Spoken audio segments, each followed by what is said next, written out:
right here. Now, guys, this is some food for thought here. My guy, Richard, we're going to do a little light. Here we go. Look at this. What I love is these little stands. I would tell you to get you a couple one of these stands.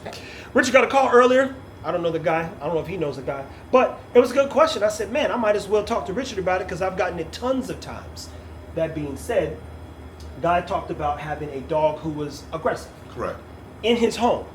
And then considered bringing another puppy in the home. Yes. Richard flat out said, I would never sell you a dog. And I'm like this. I got up and walked away because I was like this. You know, he like, yes. And now, the guy was shocked. Oh, really? Why you say that? Yeah. And he says, let me tell you. Now, walk them through why you would never sell a dog or another presser to a person, let alone a male, that has one that's a little bit aggressive. Correct. You tell me you got hoodlums for dogs, I ain't selling you no dog. Yeah. Just to be clear, I said, walk me through how the dogs in the home. Oh, they're really bad. Also, I love that. That's why I love pet homes personally. Because the pet home people, they ain't got time for no aggressive ass dog. They like this. This would be the first bully I have. I said, oh, that's even better. And some of them who have them already have docile ones, which make my life easy because I hate reactive dogs, and one experience can change your dog's whole life. Definitely your puppies. But walk them through why you wouldn't put that dog in that position. Here's the reality. If you're dealing with someone that's doing right by the breed and has integrity in their program, a responsible breeder should never put their program, you, your family, your kids in a situation, especially dealing with dominant breed dogs, where they know it's just a matter of when, not if, a matter of when it's going to be a dog fight. And if you have, like I do, 130 to 150 pound dogs literally going at it, guys, I'm not a small guy, but it's a lot if I have to break up a dog fight. Bruh. So I'm not putting nobody in that environment. I'm going to eliminate it. And it's not about the money. It's about the reputation of me, the safety of the person that's interested, and I'm going to just delete it completely. I'm not selling them a dog. It ain't happening. Now, that's going to go over some people's heads, so let's get into a little bit more behavioral detail. Between 6 and 8 weeks, and definitely by 12, the dog's character kind of forms. Mm-hmm. If something triggers a character change, you know, like the first fight you get in, nerves make and break us. But the 10th fight, you go, man, what's good? What's up? Because now you already know you can take a punch. You know you might win. You know you might lose. But even more importantly, you got to try, because here we are now. In this case, when a dog is triggered defensively and the breed is guardian style. Yes. They don't forget, first of all, like, the dogs identify another dog. Hold on. Y'all think an elephant don't forget, a dog won't forget. Yeah, dog won't forget. Like the dog, remember, we got into a fight, and every time they see each other, they're going to be ready to fight again. Mm-hmm. So if you have dominant breeds, and one dog is being dominated more than what he would like, and at first they was playing well together. I had 2 7-month-old Prussia Canarios, litter mates. They've been with each other every day, playing with each other. One day I leave to go to the store and come back, left the dogs alone, came back, 7 months old, the dogs are cut up to the point where I have to give them staples. Like, dominant breed dogs do dominant shit. So I'm not gonna create that environment, especially for someone that's a new first-time owner. I have some guys that are really, really experienced handlers. I would consider it, but new people, I'm not doing that. And it's too dangerous. Owning a dog and handling a dog are two different things. Yeah. So you have to teach someone how to handle the dog, especially when it has an innate nature. There are certain breeds who grow up and they are who they're supposed to be. And there are dogs that become something because a handler brought it out of them. Yep. An owner, a pet parent, pet owner, which I love those people, they have a dog because they enjoy the companionship and company, and normally they want something for the family. Yeah. And man, I'm going to tell you, man, like, be aware of what we're really saying. If you're dealing and thinking about getting the same breed dog and you have dominant breed dogs and somebody's willing to sell you that dog, man, they not really, it's really about money, because they're not caring about their program, they're not caring about the situation they could be putting you in, and they clearly should be educating you like we're doing right here on what will happen in the future. It ain't if, it's just a matter of when it's going to happen, especially in the dominant breeds.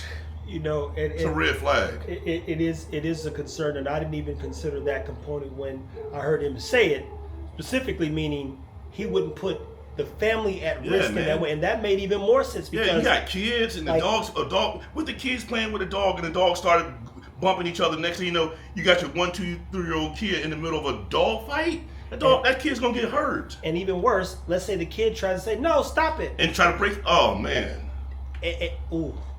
That's scary thinking about, because most children are taught, they learn fear. We learn fear as we get older, right? We don't know that we're afraid of shit. That's why some people just go do crazy shit. They're like, "Oh, let's go do it." You go, "You sure is that safe?" He's like, "Safe? Well, let's figure it out." You go, "Oh man, this motherfucker crazy."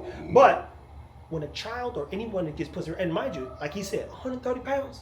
Chris Moore told me, he said, "Trev, he had 2 Borbals back in there." He said, "Boy, when they got out, it was like 2 rhinoceroses." Just, yeah, man. He said, he said, "Gina called me one time, and I didn't even get back home for 2 hours. They was still at it." Still at it. You don't get it. When you have 2 dogs who are aggressive towards each other, very rarely, as Joe said in one of the things I shot with him the other day, are they going to come out of it, because dogs are dogs.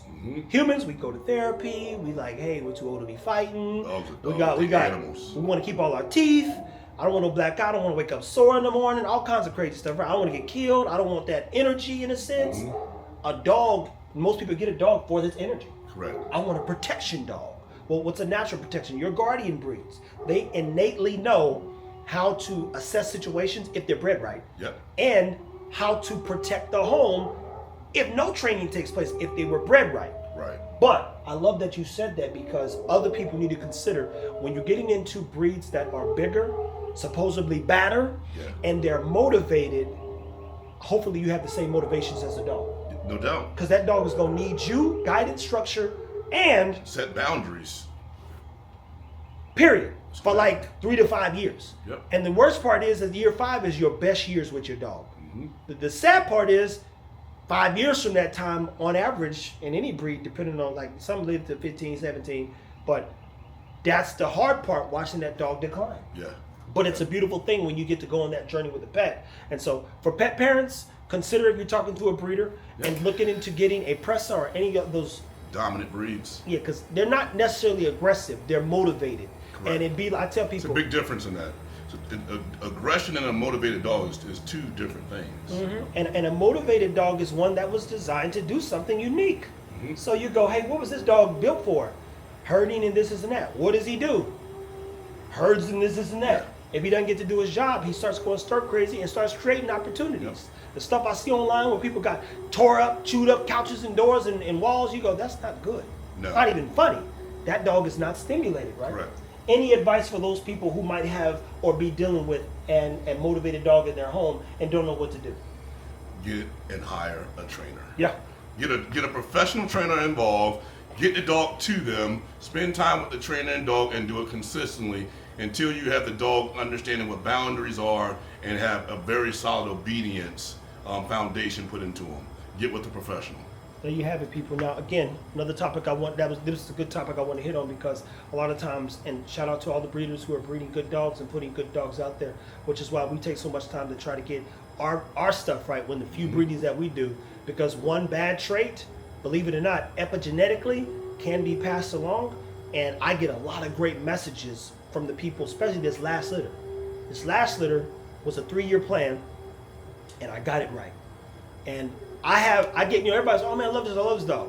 What I love now, we've defined kind of our community in terms of pet parents, and even more importantly, people who care about the dog. Yeah.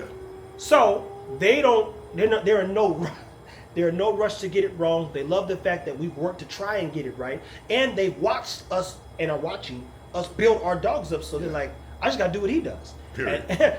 And the dog should be okay. They have siblings on that stuff. We try to highlight our efforts. And I tell you, another one of the best people that put the effort into the Presa Canario is this guy right here. So if you're interested in the Presa, you want to go to La Fundación. You guys got a website? Yeah. GetYouAPresa.com. Okay, there we go. Even easier. GetYouAPresa.com. And continue, as always, to follow him, learn more. From raw food to dog training, this man knows his stuff, people. Take care of your dogs.